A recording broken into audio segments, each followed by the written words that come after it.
تاریخ نہیں سب سے پہلی تولی جائے گی، نہ ایمان تولا جائے گا، سب سے پہلے بیوی سے سلوک تولا جائے گا اور بیوی کا خامن سے سلوک تولا جائے گا۔ یہ اتنا بڑا رشتہ ہے۔ تو بہت سے شادی شدہ بھی بیٹھے ہیں، تو بھائی ادھر کوئی کھٹ بٹ ہے تو منا لو جی، کوئی گل نہیں، کم سوکھا ہی رہ جائے گا۔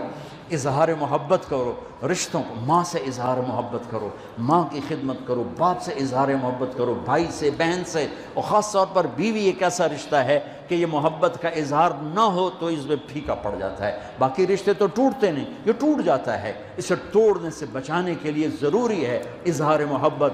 اپنے نبی کی حدیث سنو، تم بھی گم ہو جاؤ گے، میں بھی گم ہو گیا تھا۔ عائشہ مجھے جب سے پتہ چلا ہے کہ جنت میں بھی میری بیوی تو ہے تو میرے لیے مرنا ہی آسان ہو گیا۔ اللہ اکبر! تمہیں اپنے نبی کے الفاظ سنا۔